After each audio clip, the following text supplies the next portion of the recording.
What's up, everybody? This is KG. Today I'm here with a friend of mine, Oz. Yeah, Ozzy78. That's right, and we're here today to do an interview about his career and his profession, what he does. He's an English teacher in Japan. Yes. And my first question to you would be, how did you end up in this type of profession or this line of work? I went to university at York University. My major was like mass communications, and then I decided to do PR, public relations, at Centennial College. And so I had no intention of being an English teacher, actually, but I had always lived my whole life in Toronto, and I'd never been abroad. So other people liked to backpack across Europe or whatever, but I wanted to do something a little bit more, not just traveling, a little bit more of see the culture, but also see how other people live. Okay. So I decided through a recommendation from a friend to go to Asia and teach English, because not only can you stay there and see new places, new people, but you can also, since you're living there, you're making some money as well, and you're not just going from city to city traveling to the tourist destinations. Right. Was that the only country that you were considering? Or no, I was considering in any Asia part or of Europe or anything like that? Well, I have an English degree, but not an English teaching, like a teacher's college degree. Right. So I can't actually be an official teacher in a lot of countries. Okay. But one good thing about Asia is all they require, most of the places, are like a TEFL certificate, or just like a university degree and some kind of English experience from an English-speaking country. So that was why I was focusing mostly on Asia. And I decided to go to Japan because it just sounded like the most interesting, most different from Toronto, most different culture, and safest country in Asia. So my second question to you is, now that you've been doing this, and you've been doing it for what, about 10 years or so? On and off, about 8 years. About 8 years? Yeah, so what do you enjoy the most about this line of work as being an English teacher in Japan?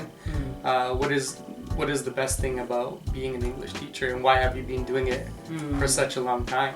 When I first started teaching English, I used to teach adults. Right. And then I moved into teaching at high school and junior high school, and then got into elementary school, and I'm going backwards, so now I'm teaching kindergarten kids. Okay. Yeah. So it's a tough job, especially kids, especially they don't speak English or Japanese, right. A lot of them, so they don't even know what's going on. They're just starting in life, right, basically. Yeah. So it's a challenging job, and English teaching in itself has challenging days. But what I like about teaching English in Japan is everyone is so different, the people I meet, and there's a lot of people, especially when I used to teach adults, some people who are retired, some people who are regular office workers or lawyers or doctors, like blue collar workers, white collar workers, sometimes just students, or people who are just unemployed and want to learn English so they can get a better job. Right. So the variety of people that I interact with every day was one of the best things I would say about English teaching. Okay. Yeah, and maybe the other thing I would say is it's not like a desk job where you're stuck in one place the whole time. Right. That's not my style. I like moving around, and especially in Japan, I work for companies where each day you go to a different school. Okay. So that way I can travel, I can see different parts of Japan, see different schools, see different people, meet even the staff, the teachers are different, so I get a whole set of new staff each time I go somewhere. So it's kind of it's a brand new thing every day, so it's not old, it doesn't get boring. That's cool. Yeah, so I think that's one of the best things that I really enjoyed about teaching English in Japan. Conversely to that, what would be the most challenging part of being an English teacher? If it depends on your personality, and also on your culture, but Japan has a very distinct way of doing things, their culture, and if you're not flexible, or if you're one of those kind of people who wants it only their way and are not willing to accept different ways of doing things, you're gonna have a lot of friction. And with Japanese people, one thing about Japanese culture is they don't tell you directly, don't do this or do this. It's kind of just, you should just kind of know. Okay. So if you're not intuitive and you're not open and open-minded and kind of can figure out what they think they want you to do, you're gonna have a lot of problems. So in the beginning, especially because I never met Japanese people, I had never I don't speak Japanese. I don't know anything about Japanese culture. I didn't read any manga or anime or have any Japanese friends. So going there for me was everything was brand new. So the first year, I would say even, took a lot of adjusting to figure out what my managers or my fellow teachers or even my students, what they wanted from me. Because they don't directly say it to you. So what kind of stuff, now that you've been there, what did you figure out they wanted from you versus, I don't know, being an English teacher anywhere else? I think that's a difficult question, but I think like I don't like I said, I don't know about what they do in other countries in terms of teaching, but compared to with Canada, the teacher and the students have very specific roles you play, and the teacher has specific rights and they have to do something. But in Japan, some of them are the same. Like for example, one easy thing is like when you're disciplining somebody in Canada, teachers are allowed to, let's say, kick out the student and say like sit in the hallway or go to the principal's office or something like that when they're disciplining. But in Japan, you're not allowed to do that. No. So you have to keep them in the class, and if they're disrupting the whole class, how do you balance that one kid who's like crying or screaming or doing something that they shouldn't be doing, while the other 28 kids are just sitting there waiting for you to do something? So you're basically expected to handle every situation with it and contain it on your own. Yeah. Versus when I had the ALT job, it means I'm an assistant, so there was a main teacher. So that was okay. I didn't have to do that. But with my other jobs, when there's no other teacher in the room and it's just me, yeah, it's like that. And there's certain things I can do and I can't do. And in the beginning, I didn't know you can't, for example, I didn't know you can't kick a student out or tell them to go see the principal.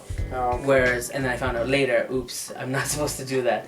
So yeah, there's a lot of different rules you have to follow and stuff like that. So my next question is basically for a young person or someone who's coming up in the world, and they may want to choose a similar path or are thinking of coming down the same career path, maybe being an English teacher in Japan or English teacher in general, maybe in a foreign country.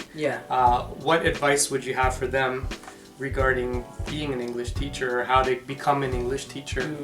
I think each country's rules are different, so the first thing you should do is, depending if you want to teach in Asia or South America or Europe, figure out what are the requirements for that area, which kind of certificate or which degree you need.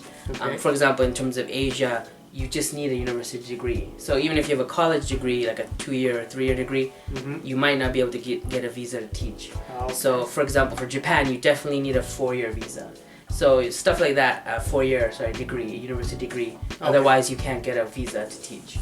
So that's one thing to keep in mind specifically for Japan, but each country probably has their own rules.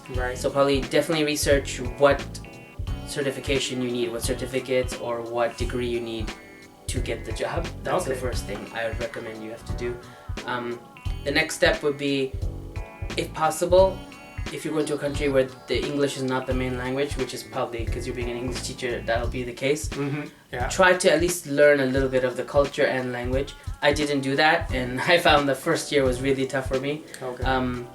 Even if you don't speak fluently, even if you have just the basics, the greetings, and just like know about the food they eat, the culture, what they expect, like just on YouTube or anywhere you can do that research easily now, Wikipedia. When I went, they didn't have those things, so I just kind of guessed. And like now you have so much resources available online. So definitely research your country or your area as much as possible and try to learn a little bit of the culture and language. And then the third step I would say is, if possible, try to get some teaching experience, even if it's volunteer, in your home country. Just so you can kind of get a grasp of what might be expected. Like if you've never taught in front of a class and you just show up and there's 30 kids looking at you, it might be really tough. Whereas if you've at least been like an assistant or like just volunteering at like a charity, whatever event with kids or something, you kind of have that experience of how to deal with children or adults or whatever. Cool. So yeah, try to get a little bit of experience in your home country as well. So my last question to you is, in case anybody else has more questions or has any further information they want to get from you, where can they find you? Me, myself? And what are you up to now? So yeah, I teach at kindergarten in Japan, but like one of my hobbies, I guess you would say, is doing YouTube as well. So I have my own YouTube channel. It's more of a comedy channel, but it has everything to do with Japanese or Asian culture, a lot of Japanese language or funny Japanese cultural things, a little bit of Japanese English teaching stuff in there too. So you can check out my YouTube channel as well, OzzyAwesome. Yeah, I'll keep a link to that in the bottom of this video. Thank you. Yeah. And other than that, I mean, if you wanted to get in touch with me personally, you could go to my Facebook page or Twitter or my YouTube page, leave a comment. I've had a lot of people who live in the States who want to be teachers in Japan email me all the time asking me different questions. Oh, okay. So if you have something, if I can answer it, I'll try. If not, I'll try to get you someone who can answer it. But yeah, it's easy. Cool. There's a lot of Japanese YouTubers or foreigners who are in Japan making YouTube about like teaching English in Japan. Okay. I'm sure there's those kind of communities for any country. Right. So if you want to teach English in Russia, I'm sure there's like a Russian group of people who like make videos about it. So yeah, definitely check YouTube for the community you're looking for. Cool. Yeah. Okay, so thank you for coming. No problem. Glad we could do this video together. Yep. And again, if you need to reach Oz, you can find him on his YouTube channel, OzzyAwesome. And we'll see you guys again next time. Take care. Peace out. Bye-bye. Peace.